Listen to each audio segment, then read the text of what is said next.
ഈശോ മിശിഹായ്ക്ക് സ്തുതിയായിരിക്കട്ടെ. ഞാൻ മാണിപ്പറമ്പിലച്ചൻ. ഇടയന്മാർക്കുള്ള ഇടയലേഖനം.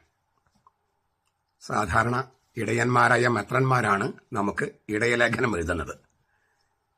ബൈബിളില് ഇടയന്മാർക്കുള്ള ഇടയലേഖനമുണ്ട്. പുതിയ നിയമത്തില് 3 ലേഖനങ്ങൾ അറിയപ്പെടുന്നത് അജപാലന ലേഖനങ്ങൾ അല്ലെങ്കിൽ അജപാലകർക്കുള്ള ലേഖനങ്ങൾ എന്നാണ്. ദ പാസ്റ്ററൽസ് എന്ന് ഇംഗ്ലീഷിൽ പറയും, അല്ലെങ്കിൽ the pastoral letters or the epistles to the pastors. ഇടയന്മാർക്കുള്ള ലേഖനങ്ങൾ. തിമോത്തിയോസിനുള്ള 2 ലേഖനങ്ങൾ, പിന്നെ തീത്തോസിനുള്ള ഒരു ലേഖനം. ഈ 2 പേരും അക്കാലത്ത് സഭയിലെ അജപാലകരായിരുന്നു, മെത്രാന്മാരായിരുന്നു. അവരെ സംബുദ്ധി ചെയ്തിട്ടുള്ള 3 ലേഖനങ്ങൾ. അതുകൊണ്ടാണ് അജപാലകരായതുകൊണ്ടാണ് അജപാലകർക്കുള്ള ലേഖനങ്ങൾ എന്ന് അതറിയപ്പെടുന്നത്. മാത്രമല്ല, ഈ 3 ലേഖനങ്ങളിലുമുള്ള ഉള്ളടക്കം അജപാലന ദൈവശാസ്ത്രമാണ്, പാസ്റ്ററൽ തിയോളജി. സഭയിലെ ഭരണക്രമം, പെരുമാറ്റച്ചട്ടം, സഭാജീവിതം, പിന്നെ പ്രായോഗികത, എങ്ങനെയാണ് കാര്യങ്ങൾ പ്രയോഗത്തിൽ വരുത്തുക, ഇതൊക്കെ ഉൾക്കൊള്ളുന്നതാണ് ഈ അജപാലന ദൈവശാസ്ത്രം. സഭകളെ കരുതലോടെ മേയിക്കുക, സഭാ നേതൃത്വത്തിലുള്ളവർക്ക് ഉണ്ടായിരിക്കേണ്ട യോഗ്യത എന്നീ കാര്യങ്ങൾക്കാണ് പൗലോസ്ലീഹ ഊന്നൽ നൽകിയിരിക്കുന്നത്. തന്റെ പ്രേക്ഷിത യാത്രകളില് തന്നെ അനുയാത്ര ചെയ്ത തിമോത്തിയോസിനെയും തീത്തോസിനെയും അഭിസംബോധന ചെയ്ത് എഴുതിയിരിക്കുന്ന കാര്യമാണെങ്കിലും സഭയിലെ ഉന്നത സ്ഥാനീയരായ എല്ലാവരെയും, പ്രത്യേകിച്ച് മെത്രാന്മാരെയും അവരുടെ ഉത്തരവാദിത്തങ്ങൾ ഓർമ്മപ്പെടുത്തുന്ന ലേഖനങ്ങളാണിവ. ഈ അജപാലന ലേഖനങ്ങളിൽ കാണുന്ന സഭയുടെ അധികാരക്രമം, ഹൈറാർക്കി, പൗലോസിന്റെ കാലയളവിൽ തന്നെ നിലനിന്നിരുന്നു. സഭയുടെ ആരംഭകാലം മുതലേ നേതൃത്വത്തിന്റെ ശ്രേണിയും ഘടനാത്മകതയും നിലനിന്നിരുന്നു. 1 കൊരിന്തോസ് 12:28, ഫിലിപ്പ ലേഖനം 1:1, 1 തെസ്സലോനിക്ക 5:12, പിന്നെ സ്ലീഹന്മാരുടെ നടപടികൾ 14:23, 20:17 തുടക്കം മുതൽ, സഭയുടെ തുടക്കം മുതൽ ഈ ഘടനയും അധികാര ശ്രേണിയൊക്കെ ഉണ്ടായിരുന്നുവെന്ന് വ്യക്തമാക്കിയിട്ടുണ്ട്. കർത്താവിന് തന്റെ ശിഷ്യമില്ലേ, 12 പേരിൽ ഒരാളെ യേശു സ്നേഹിച്ച ശിഷ്യൻ, 3 പേര് the elect within the elect. അതായത് പ്രധാനപ്പെട്ട സംഗതി, രൂപാന്തരി ഭാവത്തിന് യായരസന്റെ മകളെ ഉയർപ്പിക്കുമ്പോൾ, അതുപോലെ ഗെത്സമനിയിൽ 3 പേര് അങ്ങനെ അടുത്തു കൊണ്ടുപോകും. 12 പേര്. അപ്പോൾ ഒരാള്, 3 പേര്, 12, പിന്നെ നിരവധി അപ്പസ്തോലന്മാര്. പൗലോസൊക്കെ 12 പേരിൽ പെട്ട ആളല്ലല്ലോ. അപ്പോൾ നിരവധി അപ്പസ്തോലന്മാര്, പിന്നെ 70 പേര് അല്ലെങ്കിൽ 72 പേര്, പിന്നെ 500-ലധികം ശിഷ്യന്മാര്. അപ്പൊ അങ്ങനെ ഒരു ഘടന കർത്താവിന്റെ കാലം തൊട്ട് തന്നെയുണ്ട്. അതുകൊണ്ട് സഭ ഒരു മാനുഷിക സ്ഥാപനമാണ്, കർത്താവ് സ്ഥാപിച്ചതല്ല എന്നൊക്കെ പറയുന്നത് വെറുതെ മണ്ടത്തരങ്ങളാണ്. ബൈബിൾ അറിയാത്തതുകൊണ്ട് പറയുന്നതാണ്. ബൈബിൾ പഠിക്കാതെ കുറച്ച് ചരിത്രമൊക്കെ പഠിച്ചിട്ട് പറയുന്നവരാണ് ഈ കാര്യങ്ങളൊക്കെ. ഈ കർത്താവ് സ്ഥാപിച്ചതല്ല, മാനുഷിക സംവിധാനമാണ് സഭ എന്നൊക്കെ പറയുന്നത്. എനിവേ, സഭയുടെ തുടക്കം മുതൽ സഭയുണ്ടായിരുന്നു, സഭയിലൊരു അധികാരക്രമം ഉണ്ടായിരുന്നു. ഈ തിമോത്തിയോസിനും എഴുതിയില്ലേ, തിമോത്തിയോസിനുള്ള 1-ാമത്തെ ലേഖനം, അത് എഴുതാനുണ്ടായ പ്രധാനപ്പെട്ട പശ്ചാത്തലം ഒന്ന് അറിയുന്നത് നല്ലതാണ്. പൗലോസിന്റെ അടുത്ത സുഹൃത്തായിരുന്നു തിമോത്തിയോസ്. ഈ തിമോത്തിയോസിന്റെ അമ്മ യഹൂദ സ്ത്രീയും അപ്പൻ വിജാതീയനായിരുന്നു. ചെറുപ്പത്തിലെ അമ്മ യഹൂദ സ്ത്രീ ആയിരുന്നുകൊണ്ട് യഹൂദരുടെ വേദത്താളുകളിലെല്ലാം നല്ല അറിവുണ്ടായി. ചെറുപ്പത്തിൽ തന്നെ ക്രിസ്തുധർമ്മം സ്വീകരിച്ചു. പൗലോസ് അദ്ദേഹത്തെ കൈവെപ്പിലൂടെ മെത്രാനായി നിയമിച്ചു, എഫേസസിലെ മെത്രാനായിട്ട്. പൗലോസ് മക്കദോനിയയിൽ ആയിരിക്കുമ്പോഴാണ് ഈ ലേഖനം എഴുതുന്നത്. മക്കദോനിയ വെച്ചാൽ ഗ്രീസിലെ സ്ഥലമാണ്. നിക്കോപോളിസ് എന്ന സ്ഥലത്തേക്ക് പോവുകയായിരുന്നു പൗലോസ്. എഫേസസിലെ സഭയിലെ പ്രശ്നങ്ങളെക്കുറിച്ച് അപ്പോഴാണ് അറിവ് കിട്ടുന്നത്. എഫേസസിലെ സഭയിൽ ഒരു വലിയ പ്രതിസന്ധിയാണ്. ഊഹാപോഹങ്ങളുടെയും പ്രത്യയശാസ്ത്രങ്ങളെയും സ്വാധീനത്തിൽപ്പെട്ട് എഫേസസിലെ സഭാ നേതൃത്വം തന്നെ, അതായത് പല ഇടയന്മാരും പ്രബോധകരും തന്നെ സഭാ സമൂഹത്തെ വെളിപ്പെടുത്തപ്പെട്ട സത്യങ്ങളിൽ വ്യതിചലിക്കുന്ന ഒരു സാഹചര്യമുണ്ടായി. 1 തിമോത്തിയോസ് 1:3-7, 6-ാമത്തെ അധ്യായം 3:5 കാണാം, 3-5 വരെ വാക്യങ്ങളൊക്കെ കാണാതെ. അപ്പോൾ ഈ പ്രശ്നക്കാരിൽ നിന്ന് സഭയെ രക്ഷിക്കുക എന്ന സമഗ്രമായ ദൗത്യം പൗലോസിന് നേരെ അങ്ങ് ചെല്ലാൻ സമയമില്ല. അതിനാണ് തിമോത്തിയോസിനെ ഏൽപ്പിച്ച് തിമോത്തിയോസിനോട് കാര്യങ്ങൾ പറയുന്നത്. ഈ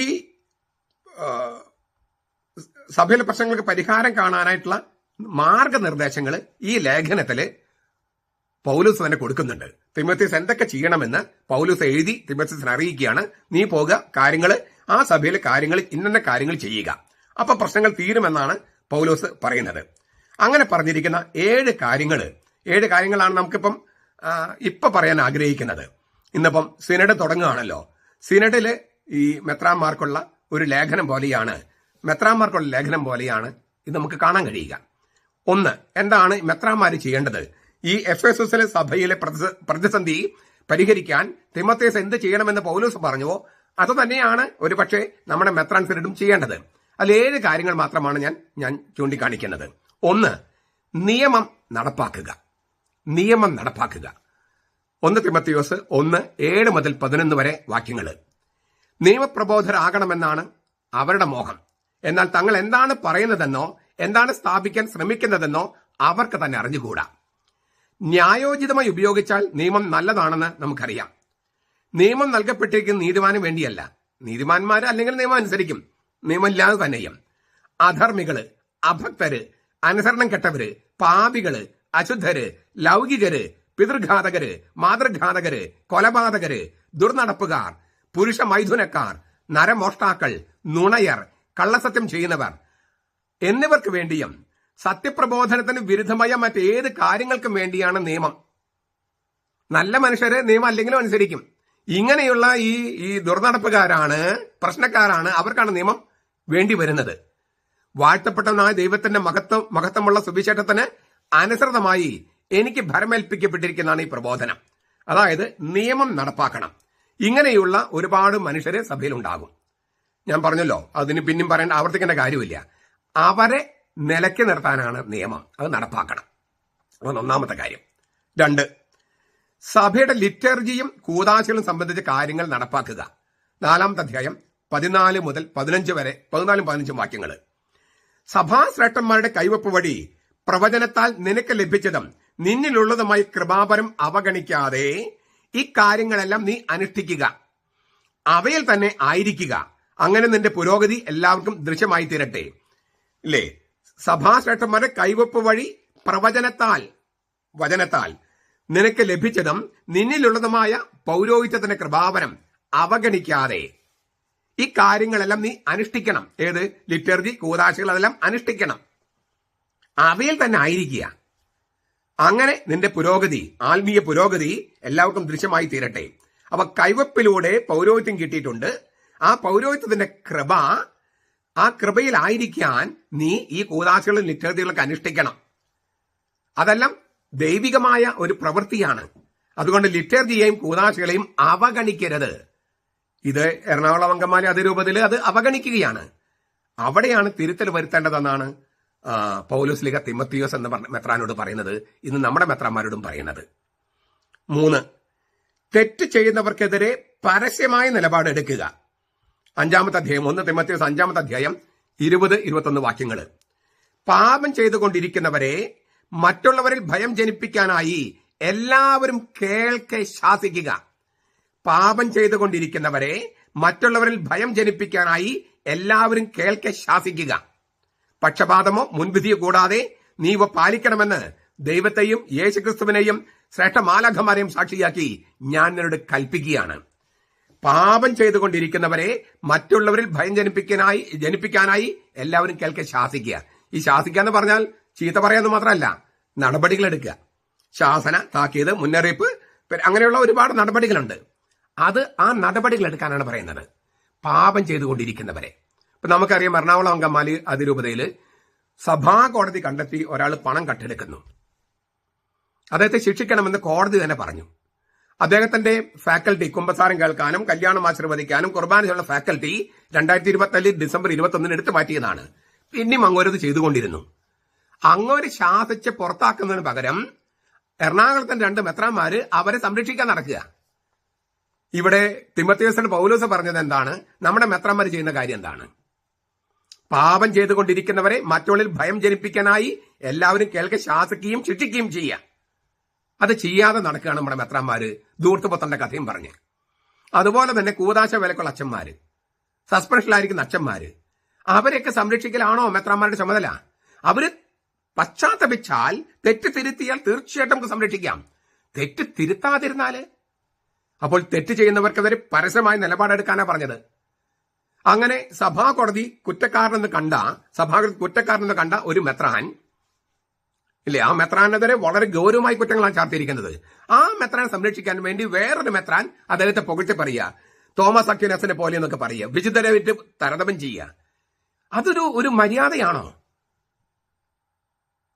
ഒരു സഭാ കോടതി കുറ്റക്കാരനെന്നും അതും വിശ്വാസത്തിനെതിരെയും സന്മാർഗത്തിനെതിരെയും കുറ്റം ചെയ്തുവെന്ന് പ്രഖ്യാപിച്ച കോടതി വിധി വന്നിരിക്കുന്ന ഒരു സന്ദർഭത്തില് ആ വിവേകം വേണ്ടേ?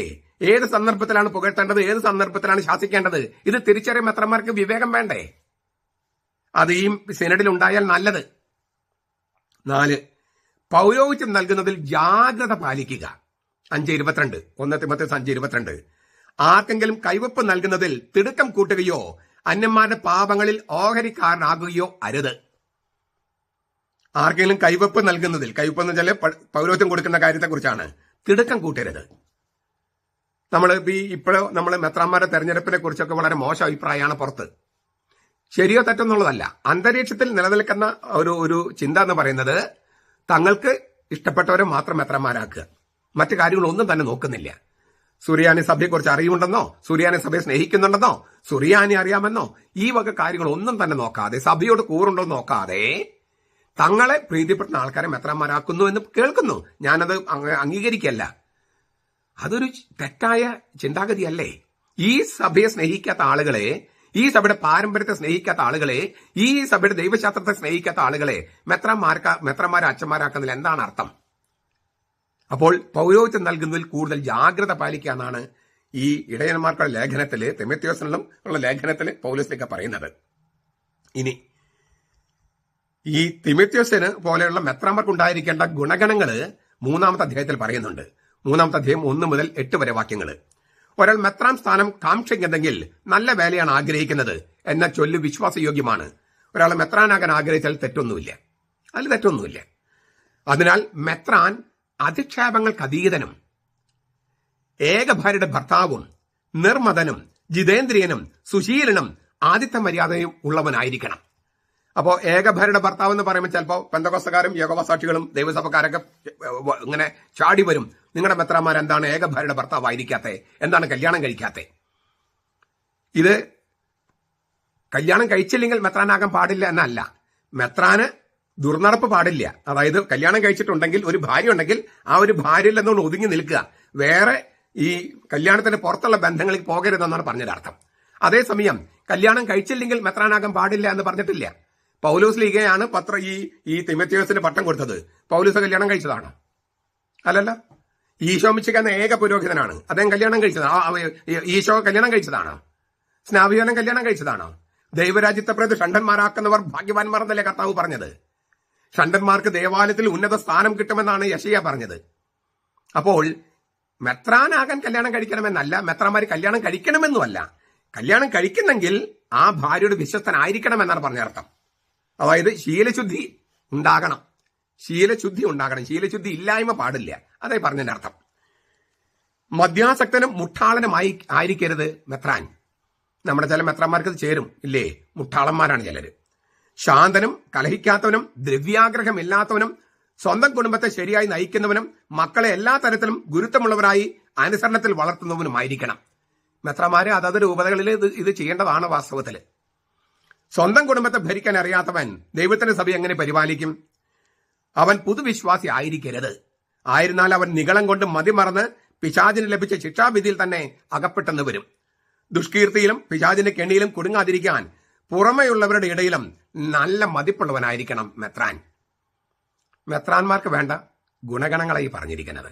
എല്ലാ ഗുണങ്ങളും നമുക്ക് എല്ലാ അർത്ഥത്തിലും പൂർണ്ണ തോതിൽ ഉണ്ടായില്ലെങ്കിലും ഒരു മിനിമം ഒക്കെ ഉണ്ടായാൽ നമുക്ക് കുറച്ചുകൂടി വിശ്വാസ്യത ഉണ്ടാകും.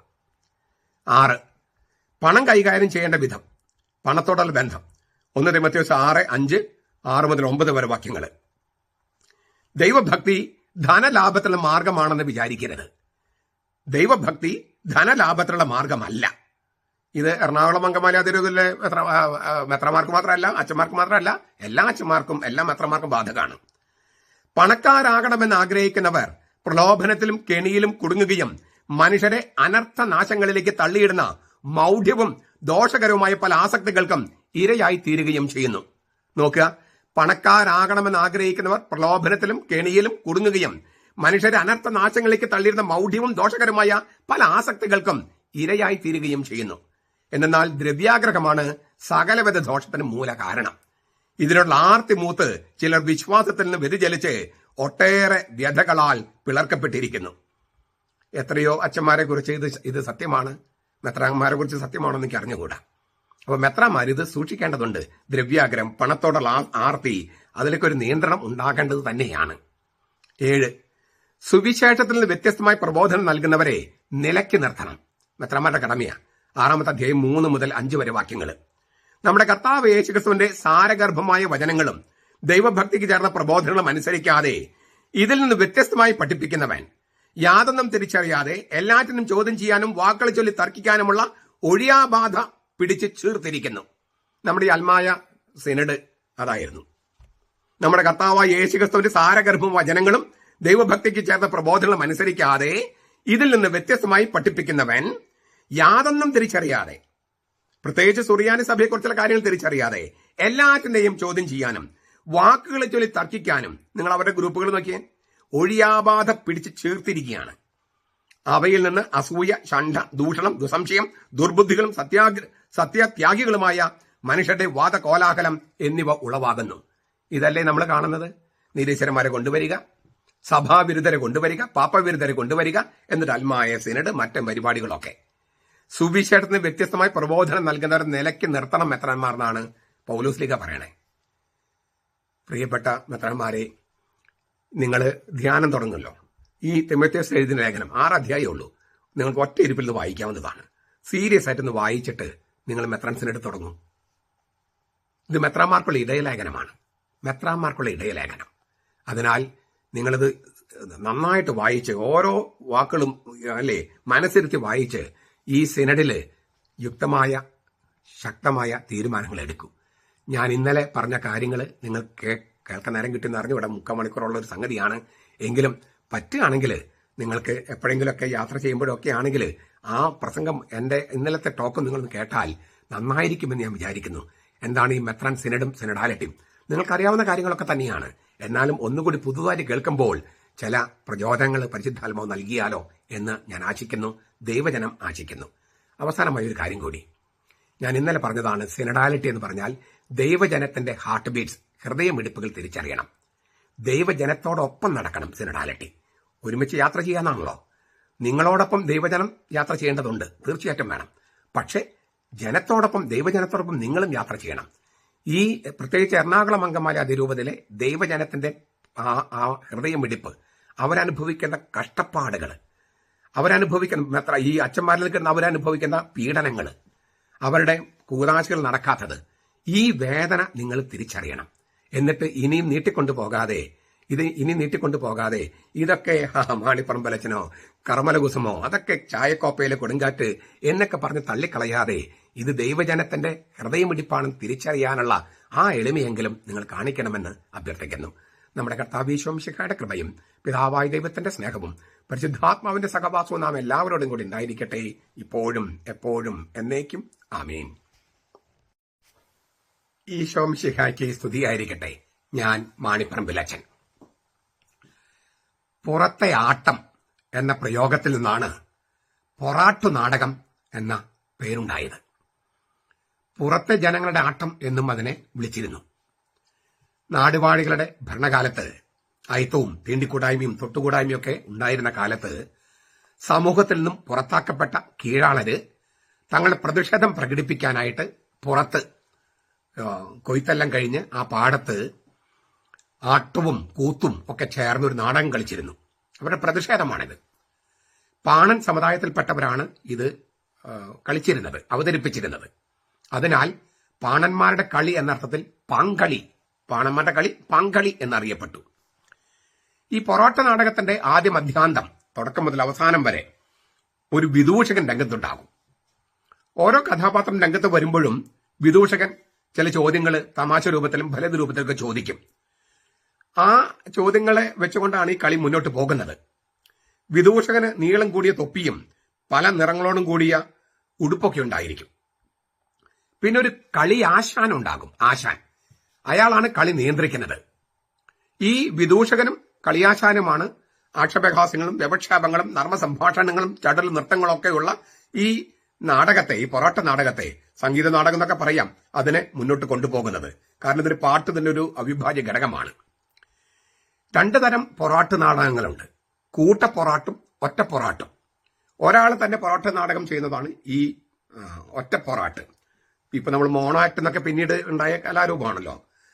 അതുപോലെ ഈ ഒറ്റപ്പൊറാട്ട് പണ്ടുണ്ടായിരുന്നു. കൂട്ടപ്പൊറാട്ടുമുണ്ട്. പല ആളുകളും ചേർന്ന് നടക്കുന്ന പൊറാട്ട് നാടകം. ഒരു പ്രത്യേക താളത്തില് കൊട്ടിയും പാടിയും ആവിഷ്കരിക്കുന്ന ഈ നാടകത്തിലെ ഓരോ വാക്കിനും നാനാർത്ഥങ്ങൾ ഉണ്ടാകും. മുനവെച്ച വാക്കുകള്, കൊള്ളി വാക്കുകള്, ആക്ഷേപഹാസ്യം, പുറത്തെ വിടല്, പുറത്തെ തള്ളല്. എന്തൊരു വിടലാ വിടണേന്ന് പറയില്ലേ, ഇപ്പൊ തള്ളലെന്ന് പറയാം, എന്തൊരു തള്ളണേ. ഇതുപോലെ ഈ മേലാളന്മാര്, ഉയർന്ന ജാതിക്കാര് ഇവരുടെ താഴ്ന്ന ജാതിക്കാരുടെ അല്ലെങ്കിൽ കീഴാളരുടെ നാടകത്തെ പുറത്തെ വിടല്, പുറത്തെ തള്ളല് എന്നൊക്കെ പറഞ്ഞിരുന്നു. പിന്നെയാണ് ഈ പൊറാട്ടു നാടകം എന്ന് വന്നത്. ഇപ്പോ പൊറാട്ടു നാടകം എന്ന വാക്കിന് ഇത് പാലക്കാട്, തൃശൂർ ജില്ലയിൽ നിന്ന് വടക്കോട്ടുള്ള സ്ഥലങ്ങളിലാണ് പൊറാട്ടു നാടകം കൂടുതലും അരങ്ങേറുന്നത്. ഇപ്പൊ പൊറാട്ടു നാടകം എന്ന് പറഞ്ഞാല് മനുഷ്യരെ വിഡ്ഢികളാക്കാൻ നടത്തുന്ന ഒരു നാടകം, ഒരു അഭിനയം. അതിനാണ് ഇപ്പൊ പറയുന്നത്. പൊറാട്ടു നാടകം എന്ന് പറഞ്ഞാല് മനുഷ്യരെ വിഡ്ഢികളാക്കുക. ഞാൻ ഇത്രയും വിശദമായിട്ട് ഈ പൊറാട്ടു നാടകത്തെ കുറിച്ച് പറഞ്ഞത് കഴിഞ്ഞ കുറച്ച് വർഷങ്ങളായിട്ട് സീറോ മലബാർ സഭയില് ചില മെത്രാന്മാരുടെ, എല്ലാ മെത്രാന്മാരുമില്ല, ചില മെത്രാന്മാരുടെ പൊറാട്ടു നാടകങ്ങൾ കണ്ട് നമ്മള് ഇങ്ങനെ എന്താ പറയാ, ഒരു വലിയ അസ്വസ്ഥതയിലിരിക്കുകയാണ്. അവർക്ക് ഒക്കെ ഒരു രസമാണ്, രസക്കളികള്. മനുഷ്യരുടെ നെഞ്ചു പിളർക്കുന്ന വേദനയാണ് ഇവരുടെ പൊറാട്ടു നാടകങ്ങൾ കാണുമ്പോൾ ഉണ്ടാകുന്നത്. ഇപ്പോ പുറത്തെ നാടകം, പൊറാട്ടു നാടകം കഴിഞ്ഞ് അകത്ത് കയറിയിട്ടുണ്ട്. മെത്രാൻ സെനഡ് എന്ന ചടങ്ങ് തീർക്കാനായി. ഈ പൊറാട്ടു നാടകം ഇല്ലേ, പുറത്തെ നാടകം കഴിഞ്ഞു, ഇനി അകത്താട്ട് നാടകമാണ്. പുറത്തെ നാടകം പൊറാട്ടു നാടകം, അകത്തെ നാടകം അകത്താട്ട് നാടകം. അതിന് സമയമായി, അതിൽ കയറി കഴിഞ്ഞു. ആരാണ് വിദൂഷകൻ, ആരാണ് കളിയാശാൻ, ഏത് പാണനാണ് മുഖ്യവേഷം കെട്ടുന്നത് എന്നെല്ലാം ഞാൻ പറയാതെ നിങ്ങൾക്ക് ഊഹിക്കാം. നിങ്ങളുടെ ഓരോരുത്തരും ഭാവനയ്ക്ക് ഞാൻ വിടുകയാണ്. നമ്മളെ കണ്ട് മടുക്ക് മാത്രമല്ല, നമ്മുടെ നെഞ്ചില് കത്തിയെടുത്ത് കുത്തുന്ന തരത്തിൽ വേദന അനുഭവിച്ച ചില പൊറാട്ട നാടകങ്ങള് ഇപ്പോൾ ഓർമ്മപ്പെടുത്തേണ്ടതുണ്ട് എന്ന് ഞാൻ വിചാരിക്കുന്നു. അതിന് കാരണം ഈ വീഡിയോയുടെ അവസാനത്തിൽ ഞാൻ പറയാം. 1, മാർപ്പാപ്പ 4 വട്ടം എറണാകുളം അങ്കമാലി അതിരൂപതയെ അഭിസംബോധന ചെയ്ത് ഏകീകൃത കുർബാന ചൊല്ലാൻ ആവശ്യപ്പെട്ടു. മാർപ്പാപ്പ നേരിട്ട് ഒരു രൂപതയോട്, ഒരു അതിരൂപതയോട് ഏകീകൃത കുർബാന ചൊല്ലണമെന്ന് ആവശ്യപ്പെട്ടു. അത് ഈ കളിയാശാൻ തന്നെ നമ്മെ എഴുതി അറിയിച്ചിട്ടുണ്ട്. വിദൂഷകനും കളിയാശാനും ചേർന്ന് നമ്മൾ അറിയിച്ചിട്ടുണ്ട്. എന്തുകൊണ്ടാണ് മാർപ്പാപ്പ അത് ആവശ്യപ്പെട്ടത്? എന്തുകൊണ്ടാണ് മാർപ്പാപ്പ ഇങ്ങനെ ആവശ്യപ്പെട്ടത്? 1999 മെത്രാൻ സെനഡ് തീരുമാനിച്ചതാണ് ഏകീകൃത കുർബാന. പിന്നെ അവർ ഉന്തിത്തള്ളി 2021 അത് നടപ്പിലാക്കാൻ തീരുമാനിച്ചു. മെത്രാന്മാര് 99 തീരുമാനിച്ച തീരുമാനം 22 വർഷം കഴിഞ്ഞിട്ടാണ് നടപ്പാക്കണേ. അപ്പൊ തന്നെ നിങ്ങൾക്ക് അറിയാലോ പൊറാട്ട് നാടകത്തിന്റെ ഒരു രീതി. 22 കൊല്ലം. ലോകത്തെ ഏതെങ്കിലും ഒരു സഭയിൽ നിങ്ങൾ കണ്ടിട്ടുണ്ടാവും ഇങ്ങനെ ഒരു സഭ തീരുമാനിച്ചു കഴിഞ്ഞിട്ട് നടപ്പാക്കാഞ്ഞത് ആരായിരുന്നു? തീരുമാനിച്ചവരെ തന്നെയാണ് നടപ്പാക്കാതിരുന്നത്. ഇതാണ് പൊറാട്ട് നാടകം. മനുഷ്യരെ വിഡ്ഢികളാക്കാൻ വേണ്ടി തീരുമാനമെടുക്കുക, എന്നിട്ട് നടപ്പാക്കാതിരിക്കുക. ഈ 99 തീരുമാനിച്ചു, ഐക്യകണ്ഠേന തീരുമാനിച്ചു. ഒരൊറ്റ പൊറാട്ട് നാടകത്തിൽ ഒരു അഭിനേതാവും ഇത് തിരുത്തണമെന്നോ ഒരു പുനരാലോചന വേണമെന്നോ ഒന്നും പറഞ്ഞിട്ടില്ല. 2021 അത് നടപ്പാക്കാൻ വീണ്ടും തീരുമാനിച്ചു. എന്നിട്ടത് മാർപ്പാപ്പയെ അറിയിച്ചു. അതുകൊണ്ടാണ് മാർപ്പാപ്പ രേഖാമൂലം 3 പ്രാവശ്യവും വീഡിയോയിലൂടെ 1 പ്രാവശ്യവും ഏകീകൃത കുർബാന ചൊല്ലണമെന്ന് ആഹ്വാനം ചെയ്തത്. എന്നാൽ പൊറാട്ട നാടകത്തിന്റെ ആ രംഗം അത് കൊഴുക്കുന്നത് ഇങ്ങനെയാണ്. കളിയാശാൻ രംഗപ്രവേശം ചെയ്ത് പറഞ്ഞു, ഞങ്ങളുടേത് സൂയി യൂരിസ് ആണ്. അത് കേട്ടപ്പോൾ കോമാളിയായ വിദൂഷകന് കാര്യമൊന്നും മനസ്സിലായില്ല. വിദൂഷകനായി പെടുന്നതിന് മുമ്പേ അയാളുടെ ചില നെട്ടുമ്പോൾട്ടൊക്കെ ഇളകിപ്പോയിരുന്നെന്നാണ് നാട്ടുകാർ പറയണേ. കുശുമ്പ് പറയുന്നതായിരിക്കാം, പക്ഷെ അങ്ങനെയാണ് പറയുന്നത്. കളിയാശാൻ എന്ന ഒറ്റപ്പൊറാട്ട് പറഞ്ഞത് കേട്ട് ദാസി, മണ്ണാത്തി, ചെറുമി, കുറത്തി, അച്ചി, ഇതൊക്കെ ഈ പൊറോട്ട നാടത്തിലെ കഥാപാത്രങ്ങളാ. അവരെല്ലാം മൃദംഗം, ചെണ്ട, ഇലത്താളം എന്നിവ എടുത്ത് വിരുത്തം പാടി, പല്ലവിയും പാടി. എന്താണ് പല്ലവി? പല്ലവി ഇങ്ങനെയാണ്. അല്ല, വിരുത്തമാണോ പല്ലവിയാണോ? എനിക്ക് സംഗീതത്തിൽ വലിയ പിടുത്തമില്ലാത്തതുകൊണ്ട് വിരുത്തം എന്ന് ഞാൻ പറയട്ടെ. അവര് അങ്ങനെയാണ് ഈ പൊറോട്ട നാടത്തിൽ വിരുത്തം എന്നാണ് ഞാൻ കേട്ടത്. അപ്പൊ ഞാൻ വിരുത്തം എന്ന് തന്നെ പറയട്ടെ. വിരുത്തം എന്താണ്, പല്ലവി എന്താന്ന് എനിക്ക് കൃത്യമായിട്ട് അറിയില്ല, ക്ഷമിക്കണം കേട്ടോ. പിന്നെ ഞാനങ്ങനെ പൊറോട്ട നാടകം കളിച്ചിട്ടില്ല. ഏതായാലും അവർ വിരുത്തം പാടി. വിരുത്തം എങ്ങനെയാണ്? ഞങ്ങൾ തക്സ പരിഷ്കരിക്കും, ഞങ്ങൾ നടപ്പാക്കാൻ തീരുമാനിക്കും, ഞങ്ങൾ തന്നെ നടപ്പാക്കാതിരിക്കും, നിയമലംഘനം നടത്തും, കാനോൻ നിയമം കടലിലെറിയും, നിങ്ങൾ ആരാ ചോദിക്കാൻ. ഞങ്ങൾ തക്സ പരിഷ്കരിക്കും, ഞങ്ങൾ നടപ്പാക്കാൻ തീരുമാനിക്കും, ഞങ്ങൾ തന്നെ നടപ്പാക്കാതിരിക്കും, നിയമലംഘനം ഞങ്ങൾ നടത്തും, കാനോൻ നിയമം കടലിലെറിയും, നിങ്ങൾ ആരാ ചോദിക്കാൻ. പൊറാട്ട് നാടകക്കാര് എടുത്ത തീരുമാനം നടപ്പാക്കണമെന്ന് ആരെങ്കിലും ആവശ്യപ്പെട്ടാൽ അവർക്കെതിരെ കേസ് കൊടുക്കും, പോലീസിനെ വിട്ട് അറസ്റ്റ് ചെയ്യിക്കും. ഇനി ഈ പൊറാട്ട നാടകക്കാര് എടുത്ത തീരുമാനം, ഏകീകൃത കുർബാന വേണം തീരുമാനം, ഈ നടപ്പാക്കിക്കൊണ്ടിരിക്കുന്ന പള്ളികള് അടച്ചുപൂട്ടും. അതാണ് സൂയി യൂരിസ്. അതാണ് സൂയി യൂരിസ്, സ്വയധികാരം. എന്ത് തോന്നിയാസം ചെയ്യാനുള്ള അധികാരത്തെയാണ് സൂയി യൂരിസ് എന്ന് സീറോ മലബാർ സഭ നിർവഹിച്ചിരിക്കുന്നത്. ഞങ്ങൾ തീരുമാനിക്കും നടപ്പാക്കാൻ, ഞങ്ങൾ തന്നെ തീരുമാനിക്കും നടപ്പാക്കാതിരിക്കാൻ. ഏകീകൃത കുർബാന വേണമെന്ന് ഞങ്ങൾ തീരുമാനിക്കും, ഏകീകൃത കുർബാന നടക്കുന്ന പള്ളികൾ ഞങ്ങൾ അടച്ചുപൂട്ടും. ഞങ്ങൾ സൂയി യൂരിസ് ആണ്, ഞങ്ങൾ സ്വയ അധികാരമുള്ളവരാണ്. അല്ലെങ്കിൽ എന്തിനാണ് അധികാരം? അങ്ങനെ ആദ്യത്തെ പൊറാട്ട് നാടകം കഴിഞ്ഞ് വിരിയിട്ടു, തിരശ്ശീല വീണു. രണ്ടാമത്തെ പൊറാട്ട് നാടകം മാർപ്പാപ്പ നേരിട്ട് എറണാകുളം അങ്കമാലിയുടെ ഭരണം ഏറ്റെടുത്തു. എന്നിട്ടൊരു അപ്പസ്തോലിക് അഡ്മിനിസ്ട്രേറ്ററെ വെച്ച് അയാളിലൂടെ ഭരണം നടത്തി. മണവാട്ടിമാർ ധാരാളം ചുറ്റുമുണ്ടായിരുന്നെങ്കിലും മണവാളന്റെ ഫാക്കൽറ്റി എല്ലാം ഈ മാർപ്പാപ്പ നിയമിച്ച അഡ്മിനിസ്ട്രേറ്റർ എടുത്തു കളഞ്ഞു. മണവാട്ടിമാര് കൂറിയുണ്ട് കുറെ പേര്, പക്ഷെ മണവാളം ചെയ്യുന്നതൊന്നും ശരിയല്ല. അതുകൊണ്ട് മാർപ്പാപ്പ ഈ അഡ്മിനിസ്ട്രേറ്ററിലൂടെ മണവാളന്റെ ഫാക്കൽറ്റി എല്ലാം എടുത്തു കളഞ്ഞു. ഫാക്കൽറ്റി ഇല്ലെങ്കിൽ എന്താ, ഞങ്ങൾക്ക് മണവാളനുണ്ടല്ലോ എന്ന് പറഞ്ഞ് അയാളെ കൊണ്ട് കല്യാണം കെട്ടിച്ചു കൂടെയുള്ളവര്.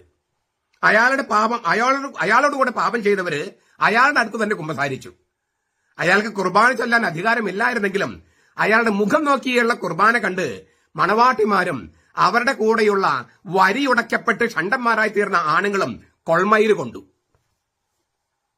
കാണിക്ക വഞ്ചിൽ വീണിരുന്ന പണവും വാടക ഇനത്തിൽ കിട്ടിയ പണവും മണവാളനെടുത്ത് പാപ്പാവിരുദ്ധ പ്രവർത്തനങ്ങൾക്കും സഭാവിരുദ്ധ പ്രവർത്തനങ്ങൾക്കും കൊടുത്തുകൊണ്ടേയിരുന്നു. അപ്പൊ മുന്നേറ്റക്കാരും വിമതരും അതിൽ അർമാദിച്ചുകൊണ്ടിരുന്നു. നല്ല കളി, പൊറോട്ട കളി എന്നെല്ലാം പറഞ്ഞ് പൊറോട്ട കളി ഇല്ലേ, പൊറോട്ട നാടകം പൊറോട്ട കളിയായി. ഇങ്ങനെ ഒരു അർമാദിച്ചുകൊണ്ടിരുന്നു.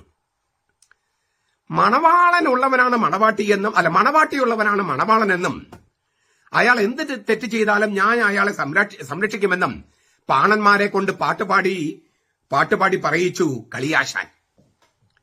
മണവാളൻ തെറ്റ് ചെയ്തെന്നും ശിക്ഷിക്കണമെന്നും കോടതി കണ്ടെത്തി. ഹൈക്കോടതി അടക്കം, സഭാകോടതി മാത്രമല്ല.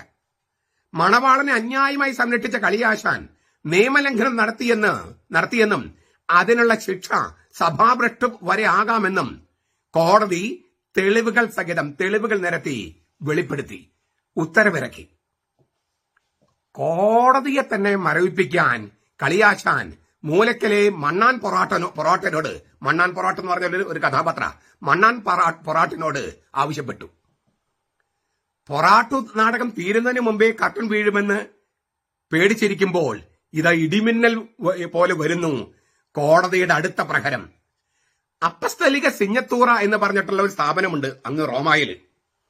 വിശ്വാസത്തിനെതിരെയും സന്മാർഗത്തിനെതിരെയും കളിയാശാനും വിദൂഷകനും തെറ്റ് ചെയ്തെന്ന് അവിടെ അറിയിക്കുമെന്ന ഭീഷണി കേട്ട് മൂലയ്ക്കലെ മണ്ണാൻ പൊറാട്ട് പെട്ടെന്ന് പിൻവലിഞ്ഞ് മരവിപ്പിക്കൽ നടപടി തന്നെ മരവിപ്പിച്ചു കളഞ്ഞു.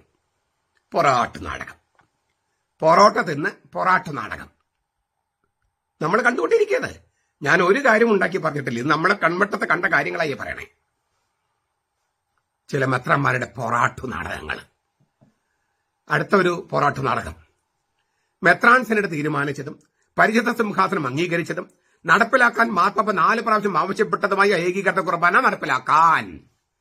ഇതാണ് പല്ലവി. ഈ പൊറാട്ടു നാടകത്തിലെ പല്ലവി ഇതാണ് പല്ലവി കേട്ടോ. ഇതാണ് പല്ലവി. മെത്രാൻ സെനറ്റ് തീരുമാനിച്ചതും പരിശുദ്ധ സിംഹാസനം അംഗീകരിച്ചതും നടപ്പിലാക്കാൻ മാർപ്പാപ്പ ആവശ്യപ്പെട്ടതുമായ ഏകീകൃത കുർബാന. ഇതാണ് പല്ലവി. ഈ പൊറാട്ടു നാടകത്തിന്റെ എല്ലാ അഡ്വർടൈസ്മെന്റിലും പരസ്യ ഇതിലും ഈ പല്ലവി എഴുതിയിട്ടുണ്ട്. അതാണ് ഈ പൊറാട്ടു നാടകത്തിന്റെ പരസ്യമാണ് സർക്കുലർ. എല്ലാ സർക്കുലറിലും ഈ പല്ലവി എഴുതിയിട്ടുണ്ട്. ഈ നാടകത്തിന്റെ പല്ലവി, സർക്കുലർ വന്ന പല്ലവി, ഈ പൊറാട്ടു നാടകത്തിലെ കഥാപാത്രങ്ങള് ദാസനും ദാസിയും, കുറവനും കുറത്തിയും, ചെറുമനും ചെറുമിയും, കവറയും കവറച്ചിയും, ചിക്കിലിയനും ചിക്കിലിച്ചിയും, പൂക്കാരനും പൂക്കാരിയും, മാധുവും അച്ചിയും ഇതൊക്കെ ഏറ്റുപാടും. എല്ലാ സർക്കുലറിലും ഏറ്റുപാടും. മെത്രാൻ സെനറ്റ് തീരുമാനിച്ചതും പരിശുദ്ധ സിംഹാസനം അംഗീകരിച്ചതും മാർപ്പാപ്പ ആഹ്വാനം ചെയ്തതും. നാണമില്ലേ മെത്രാന്മാരെ? മാർപ്പാപ്പ ആഹ്വാനം ചെയ്തിട്ട് നടപ്പാക്കാൻ കഴിയില്ലെങ്കിൽ ഈ വടിയും തൊപ്പിയും അരപ്പട്ടിയും മാറ്റിവെച്ചിട്ട് സാധാരണ അച്ഛന്മാരെ പോലെ ജീവിക്കണം. എന്നിട്ട് കഴിവുള്ള മറ്റാരെങ്കിലും ഏൽപ്പിക്കണം. മാർപ്പാപ്പ പറഞ്ഞിട്ട് അനുസരിക്കാൻ പറ്റാത്ത ആളുകൾ ഈ സഭയിൽ നിൽക്കാൻ പാടുണ്ടോ? മാർപ്പാപ്പയെ തെറ്റിദ്ധരിപ്പിച്ചെന്ന് പറഞ്ഞ ആളുകളെ ഓൺ ദ സ്പോട്ടില് സസ്പെൻഡ് ചെയ്യണ്ടേ? അതല്ലേ സൂയി യൂരിസ് എന്ന് പറഞ്ഞാല്? സ്വയധികാരം പറഞ്ഞ പിന്നെ എന്തോന്നാ? നിങ്ങൾക്ക് എല്ലാ കൂതാശകളും വിലക്കിയ ആളുകളെ ചെയ്യുക, അവരെ സംരക്ഷിക്കലാണോ സൂയി യൂരിസ്? അതാണോ സ്വയ അധികാരം? അതിന് വേറെ വാക്കാണ് പറയേണ്ടത്. എല്ലാ പള്ളികളിലും ഈ ഏകീകൃത കുർബാന നടപ്പിലാക്കാൻ എന്നാണ് എഴുതി വച്ചിരിക്കുന്ന പല്ലവി. എല്ലാ പള്ളികളിലും ഏകീകൃത കുർബാന നടപ്പിലാക്കാൻ വേണ്ടി ഇപ്പോൾ ഏകീകൃത കുർബാന തടസ്സമില്ലാതെ നടന്നുകൊണ്ടിരിക്കുന്ന പള്ളികളിലെ ഏകീകൃത കുർബാന നിർത്തലാക്കണം. നിങ്ങൾ കേട്ടത്? എല്ലാ പള്ളികളിലും ഏകീകൃത കുർബാന നടപ്പിലാക്കാൻ വേണ്ടി ഇപ്പോൾ ഏകീകൃത കുർബാന കുഴപ്പമില്ലാതെ നടന്നുകൊണ്ടിരിക്കുന്ന എല്ലാ പള്ളികളിലെയും ഏകീകൃത കുർബാന നിർത്തലാക്കണം. ഇതെന്തു ന്യായം? ഇതെന്തു നീതി? ഹലോ കളിയാശം പറയാ. ഇത് പൊറാട്ടു നാടകമാണ്. ഇവിടെ യുക്തിയില്ല. ഇത് പൊറാട്ടു നാടകമാണ്. ഇവിടെ യുക്തിയില്ല. എല്ലാ പള്ളികളിലും ഏകീകൃത കുർബാന നടപ്പിലാക്കാൻ വേണ്ടി ഇപ്പോൾ ഏകീകൃത കുർബാന നടന്നുകൊണ്ടിരിക്കുന്ന പള്ളികളിലെ ഏകീകൃത കുർബാന നിർത്തലാക്കണം. ഒരു യുക്തി അതിനകത്തില്ല. ഇത് പൊറാട്ടു നാടകമാണ്. പൊറാട്ടു നാടകം. അതിന് യുക്തിയില്ല. ഇതിൽ നീതിയില്ല. ഇവിടെ യുക്തിയില്ല. ഇവിടെ ന്യായമില്ല. കളിയാശാൻ പറയും, കൂടെയുള്ള കൂട്ടപ്പൊറാട്ടുകള് അത് നടപ്പാക്കും. അതിന് താളം പിടിക്കാൻ ഒരു പുതുകൂരിയും ഉണ്ട്.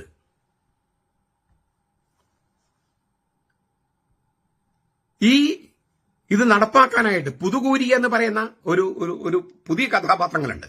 അവരെന്താ ചെയ്യാന്നറിയാമോ? പൊറാട്ടു നാടകത്തിലെ കഥാപാത്രങ്ങളായ കുറത്തികളും ചെറുമികളും കവറച്ചികളും ചിക്കിലിച്ചികളുമായ പെണ്ണുങ്ങളെ മധുബഹയിൽ കുടിയിരുത്തും. വിനാശത്തിന്റെ അശുദ്ധ ലക്ഷണം നിൽക്കാൻ പാടില്ലാത്തത് നിൽക്കും എന്ന് പറഞ്ഞത് പൂർത്തിയാകും. കത്തിയും ബ്ലേഡും തുപ്പലുമാണ് ഇവരുടെ പ്രധാന വേഷങ്ങൾ, ആയുധങ്ങൾ. ഈ കുറത്തിയും ചെറുമിയും കവറച്ചിയും ചിക്കിലിച്ചികളുമായ പെണ്ണുങ്ങള് മതബഹയിൽ ഇരിക്കുന്നവരുടെ കയ്യിൽ ബ്ലേഡും കത്തിയും തുപ്പലും ഒക്കെയാണ് അവരുടെ ആയുധങ്ങൾ. അവരുടെ ആണും പെണ്ണും കെട്ടവരായ മുന്നേറ്റ ഷണ്ടന്മാര് ഇലത്താളമെടുത്ത് താളം പിടിക്കും. അതുകണ്ട് വിദൂഷകം പിന്നെയും ചിരിക്കും. എന്തിനാ ചിരിക്കണമെന്ന് അയാൾക്കറിയില്ല, നമുക്കും അറിയില്ല. ചിരിയാണ് അദ്ദേഹത്തിന് കോമാളി വേഷം കെട്ടിക്കുന്നത്. കളിയാശാൻ മറ്റേ തൊപ്പി മാറ്റി പാളത്തൊപ്പി വെച്ച് നെഞ്ചു വിരിച്ച് നിൽക്കും. നോക്കടാ നിങ്ങനെയൊക്കെ ഒരു പാഠം പഠിപ്പിക്കുമെന്ന്, ഒരു കളി പഠിപ്പിക്കുമെന്ന് ഞാൻ പറഞ്ഞില്ലേ? ഇപ്പൊ എന്തായി? ഞാൻ വരച്ച വരയിലേക്ക് നിന്നൊക്കെ എത്തിച്ചില്ലേ എന്ന ഭാവമുണ്ട് ആ നിൽപ്പിന്, പാളത്തൊപ്പിയും വെച്ചുള്ള നിൽപ്പിന്. ഇതാണ് മൂന്നാമത്തെ പൊറാട്ടു നാടകം. നാലാമത്തെ പൊറാട്ടു നാടകം. മാർപ്പാപ്പ അപ്പസ്തോലിക് അഡ്മിനിസ്ട്രേറ്ററിലൂടെ ഏതാനും വൈദികരെ സസ്പെൻഡ് ചെയ്തു. അവരത്ര വലിയ കുറ്റകൃത്യം ചെയ്തുകൊണ്ടാണ് സസ്പെൻഡ് ചെയ്തത്. അവർക്ക് കൂദാശികൾ അർപ്പിക്കൽ അധികാരം എടുത്തു കളഞ്ഞു. അപ്പോൾ കളിയാശാൻ പറഞ്ഞു, ഹലോ മാർപ്പാപ്പേ, ഞങ്ങളുടേത് സൂയി യൂരിസ് ആണ്. സൂയി യൂരിസ് എന്ന് വെച്ചാൽ അധികാരം ഞങ്ങളുടെ കയ്യിലാണ്. മാർപ്പാപ്പയ്ക്ക് ഞങ്ങളുടെ കാര്യത്തിൽ ഇടപെടാൻ എന്താണ് അവകാശം? അത് കേട്ടപാടെ കൂടെയുള്ള ഈ കൂട്ടപ്പൊറാട്ടുകളുണ്ടല്ലോ, അവരെല്ലാം തലകുലിക്ക് സമ്മതിച്ചു.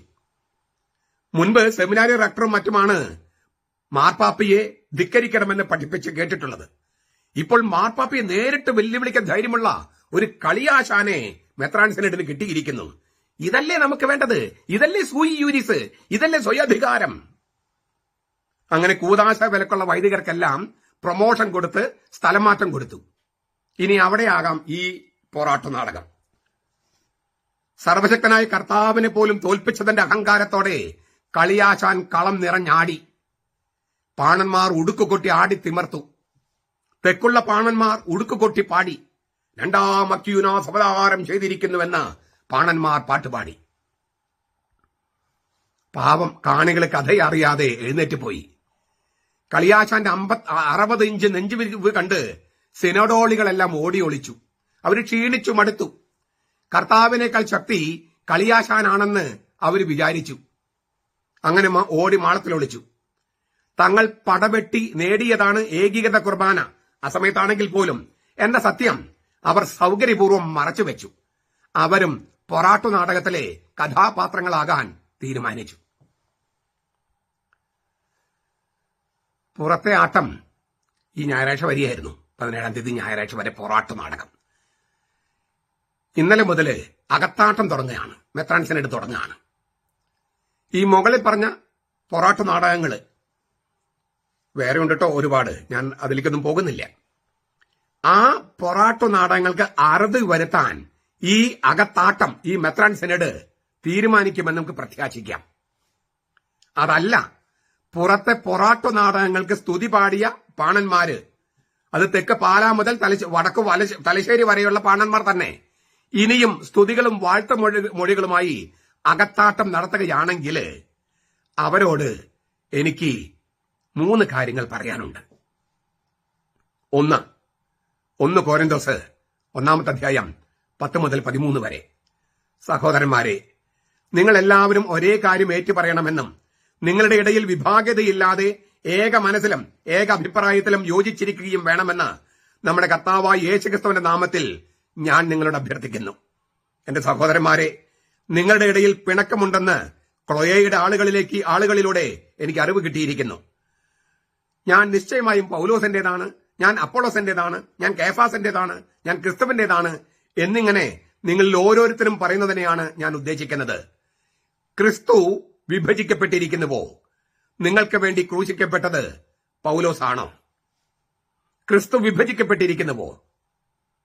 34 രൂപതയിൽ നടപ്പാക്കിയ ആ ഏകീകൃത കുർബാന എറണാകുളം അങ്കമാലി അതിരൂപതയിൽ ഈ സിനഡോടുകൂടി നിങ്ങൾ നടപ്പാക്കാൻ തീരുമാനിക്കുന്നില്ലെങ്കിൽ ക്രിസ്തു വിഭജിക്കപ്പെട്ടിരിക്കുന്നുവെന്ന് നിങ്ങൾ പ്രഖ്യാപിക്കാവൂ. തിരുവചനത്തിനെതിരായി നിങ്ങൾ പ്രഖ്യാപിക്കും. അത് ചെയ്യരുത്. വിഭാഗീയത ഇപ്പോൾ ഉണ്ടാക്കിയിരിക്കുന്നത് വിമത വൈദികരും അൽമായ മുന്നേറ്റക്കാരും അല്ല, നിങ്ങൾ മെത്രാന്മാരാണ്. സഭയിൽ വിഭാഗീയത സൃഷ്ടിച്ചിരിക്കുന്നത് നിങ്ങൾ മെത്രാന്മാരാണ്. നിങ്ങളെടുത്ത തീരുമാനം നിങ്ങൾ തന്നെ നടപ്പാക്കാതെ നിങ്ങൾ തന്നെ വിട്ടുവീഴ്ച ചെയ്ത് മാർപ്പാപ്പയ്ക്കെതിരെ തെറ്റ് ചെയ്ത് ശീഷ്മയിലായി വിഭാഗീയത, ശീഷ്മ എന്ന് വെച്ചാൽ വിഭാഗീയതയാണ്, അത് സൃഷ്ടിച്ചിരിക്കുന്നതും എറണാകുളത്ത് വിഭാഗീയത സൃഷ്ടിച്ചിരിക്കുന്നതും മെത്രാന്മാര്. ആ പൊറാട്ടു നാടകം അവസാനിപ്പിക്കാൻ മെത്രാൻ സിനഡ് എന്ന അകത്താട്ടു നാടകം തീരുമാനിക്കൂ, നടപ്പാക്കൂ. നിങ്ങൾക്ക് കേൾക്കാൻ പറ്റുമോ? ഈ വീഡിയോ കേൾക്കാൻ പറ്റുമെന്ന് എനിക്ക് അറിഞ്ഞുകൂടാ. സിനഡിൽ നിങ്ങൾക്ക് പുറത്തുനിന്നുള്ള വീഡിയോസ് കേൾക്കാൻ പറ്റുമെന്ന് എനിക്ക് അറിഞ്ഞുകൂടാ. കേൾക്കാൻ പറ്റുമെന്നുള്ള പ്രതീക്ഷയിലാണ് ഞാനിത് പറയുന്നത്. 2-ാമത്തെ കാര്യം, 1 കൊരിന്തോസ് 1-ാമത്തെ അധ്യായം 18 മുതൽ 20 വരെ. കുരിശന്റെ വചനം നശിച്ചു പോകുന്നവർക്ക് ഭോഷത്വമാണ്, രക്ഷിക്കപ്പെടുന്ന നമുക്കോ അത് ദൈവശക്തിയാണ്. ജ്ഞാനികളുടെ ജ്ഞാനം ഞാൻ നശിപ്പിക്കും, ബുദ്ധിമാന്മാരുടെ ബുദ്ധി ഞാൻ നിഷ്ഫലമാക്കും എന്ന് എഴുതപ്പെട്ടിരിക്കുന്നു. ജ്ഞാനി എവിടെ? വേദശാസ്ത്രി എവിടെ? ഈ യുഗത്തിന്റെ താർക്കികൻ എവിടെ? ലോകത്തിന്റെ ജ്ഞാനം ദൈവം ഭോഷത്വമാക്കിയില്ലയോ? കുരിശിന്റെ വചനം നശിക്കാൻ കോപ്പുകൂട്ടി നടക്കുന്നവർക്ക് ഭോഷത്വമാണ്. നമുക്കോ അത് രക്ഷയ്ക്കുള്ള ശക്തിയാണ്. ഈ കുരിശിലും കുരിശിന്റെ വചനത്തിലുമാണ് നിങ്ങൾ വിശ്വസിക്കേണ്ടത്. അതൊരു കുരിശമരണം നമ്മിൽ നിന്ന് ആവശ്യപ്പെടുന്നുണ്ട്. അല്ലാതെ ഈ ജ്ഞാനി, വേദശാസ്ത്രി, അധികാരം, പണം, ആ അഹങ്കാരം നമുക്ക് കൊള്ളൂല്ല. അത് മാറ്റണം. കുരിശിന്റെ വചനമാണ് നമുക്കുള്ളത്. അതൊരു കുരിശമരണം നിങ്ങളിൽ നിന്നും ജനങ്ങളിൽ നിന്നും അത് പ്രതീക്ഷിക്കുന്നുണ്ട്. നമ്മൾ മാമോദീസായില് അവനോടുകൂടി ക്രൂശിക്കപ്പെട്ട് അവനോടുകൂടി ഉയർപ്പിക്കപ്പെടുന്നു നമ്മൾ വിശ്വസിക്കുന്നു. ആ ക്രൂശിക്കപ്പെടൽ അനുനിമിഷം നടക്കേണ്ടതാണ്. ഇപ്പൊ നമ്മുടെ സഭയിൽ അതിനുള്ള സുവർണ അവസരമാണ്. ഇത് മെത്രാന്മാര് തിരിച്ചറിയണം. ഒരു കുരിശമരണത്തിന് തയ്യാറായിട്ടാണെങ്കിൽ പോലും ഇവിടെ ഈ എറണാകുളം അങ്കമാലി അതിരൂപതയില് ഏകീകൃത കുർബാന നടപ്പാക്കണം. അങ്ങനെ മാർപ്പാപ്പ പറഞ്ഞ കാര്യം, മാർപ്പാപ്പ പറഞ്ഞാൽ അത് ചെയ്യാന്നുള്ളതാണ് നമ്മുടെ കത്തോലിക്ക സഭയിലെ രീതി. അത് ആ പാരമ്പര്യം നിലനിർത്തണം, അത് ലംഘിക്കരുത്. 3, ഇടുങ്ങിയ വാതിലിലൂടെ പ്രവേശിക്കുമെന്നാണ് കർത്താവ് പറയണേ. മത്തായിയുടെ സുവിശേഷം 6-ാമത്തെ അധ്യായത്തില് 7-ാമത്തെ അധ്യായം. ഇടുങ്ങിയ കവാടത്തിലൂടെ പോകുക. അതിലൂടെ പോകുന്നത് വളരെ കുറച്ചാണ്, പക്ഷെ അത് രക്ഷയിലേക്കുള്ള വഴിയാണ്. വളരെ വിശാലമായ വഴിയിലൂടെ പോകരുത്, അത് നാശത്തിലേക്കാണ്. ഇടുങ്ങിയ വഴി എന്ന് പറഞ്ഞാൽ ചിലപ്പോൾ ഒറ്റയ്ക്ക് നടക്കേണ്ടി വരും, കൂട്ടുകൂടി നടക്കാൻ പറ്റില്ല. ഒരു കൂട്ടപ്പൊറാട്ടു നാടകം നിങ്ങൾ ചെയ്യരുത്. കൂട്ടപ്പൊറാട്ട് അത് വിശാലമായ വഴിയിലൂടെ നടക്കാനൊക്കെ പറ്റും, പക്ഷെ അത് നാശത്തിലേക്കാണ്. ചിലപ്പോൾ തനിച്ച് നടക്കേണ്ടി വരും. സിനഡില് ചിലപ്പോൾ ഒരൊറ്റ മെത്രാൻ ചിലപ്പോൾ എഴുന്നേറ്റ് നിന്ന് ഒരൊറ്റ ആള് എഴുന്നേറ്റ് നിന്ന് പറയേണ്ടി വരും, നമുക്കിത് ഇങ്ങനെ മുന്നോട്ട് പോകാൻ പറ്റില്ലെന്ന്. ഒരൊറ്റ ആള് എഴുന്നേറ്റെന്ന് പറഞ്ഞാൽ മതി.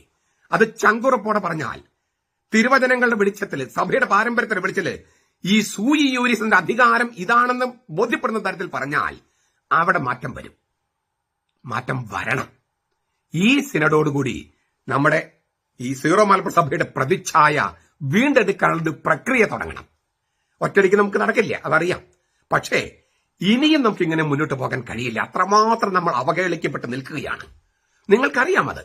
അതിന്റെ എല്ലാ ഗൗരവത്തോടും കൂടെ ഈ മെത്രാൻ സിനഡ് ഈ എറണാകുളം അങ്കമാലി അതിരൂപതയിലെ പ്രശ്നം ഒരു പ്രാദേശിക പ്രശ്നമായി കണക്കാക്കാതെ സീറോ മലബാർ സഭയുടെ മാത്രമല്ല, കേരള കത്തോലിക്ക സഭയുടെ മാത്രമല്ല, ഭാരത കത്തോലിക്ക സഭയുടെ മാത്രമല്ല, ലോകം മുഴുവനുമുള്ള സഭയുടെ പ്രശ്നമാണെന്ന് നിങ്ങൾ തിരിച്ചറിഞ്ഞ് ഒരു അലംഭാവമില്ലാതെ തീരുമാനമെടുത്ത് ഈ പൊറാട്ടു നാടകങ്ങൾ അവസാനിപ്പിക്കാൻ, ആവശ്യമെങ്കിൽ വിദൂഷകനെയും കളിയാശനെയും മാറ്റി നിർത്താൻ നിങ്ങൾ തയ്യാറായാൽ ജനം, ഇപ്പൊ ഈ ഞാൻ അടക്കമുള്ള സകല ജനങ്ങളും നിങ്ങളുടെ കൂടെ ഉണ്ടാകും.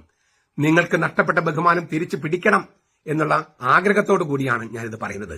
അങ്ങേയറ്റം മെത്രാന്മാരെ സ്നേഹിക്കുന്ന ജനത്തിന് വേണ്ടിയാണ് ഞാനിത് പറയുന്നത്. ദയവായി എളിമയോടെ കേൾക്കണമെന്ന് ഞങ്ങൾ വിനീതമായിട്ട് അപേക്ഷിക്കുകയാണ്. നമ്മുടെ കർത്താവ് ഈശോ മിശിഹായുടെ കൃപയും പിതാവായ ദൈവത്തിന്റെ സ്നേഹവും പരിശുദ്ധാത്മാവിന്റെ സഹവാസവും നാം എല്ലാവരോടും കൂടി ഉണ്ടായിരിക്കട്ടെ, ഇപ്പോഴും എപ്പോഴും എന്നേക്കും. ആമേൻ.